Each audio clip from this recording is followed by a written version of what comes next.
Hello mga ka-Health Real Talk! Hindi porket bata ka pa, exempted ka na sa maintenance. Early prevention is better than late medication. Madalas nating marinig, maintenance para lang yan sa matatanda. Bata pa ako, malakas pa ako.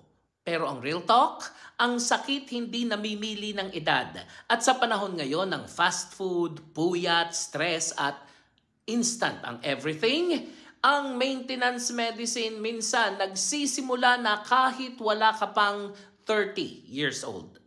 The myth, bata pa ako, immune pa ako.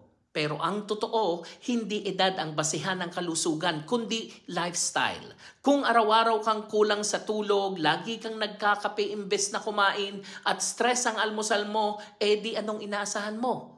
Maaga kang tatamaan ng lifestyle diseases tulad ng hypertension, high cholesterol, diabetes, gastritis, migraine and anxiety-related disorders. At kapag na-diagnose ka na, doon pa lang madalas magsisisi. Ang bata ko pa, may maintenance na ako. The modern reality, 25-year-olds with hypertension, 30-year-olds with high cholesterol, 35-year-olds with diabetes, 40-year-olds with heart disease. Hindi dahil sa lahi lang, kundi sa gawi. Kasi kahit may lahi ka ng sakit, kung maaga kang mag-ingat, pwede mong baguhin ang kwento.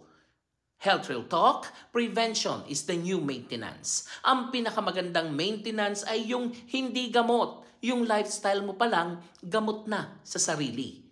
Tulog sa tamang oras, balanced diet, regular check-up, stress management, exercise 15 to 30 minutes a day.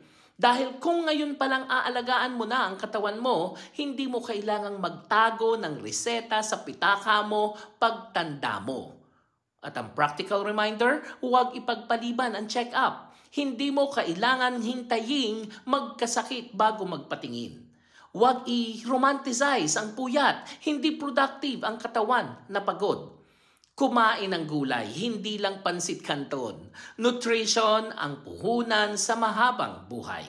Alagaan ang mental health kasi stress din ay silent killer.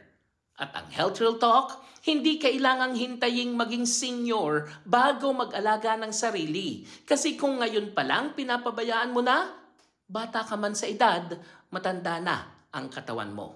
Kaya tandaan, ang maintenance hindi laging gamot, minsan disiplina. At kung may gagastusan ka buwan-buwan, mas mabuting health check-up kaysa hospital bill.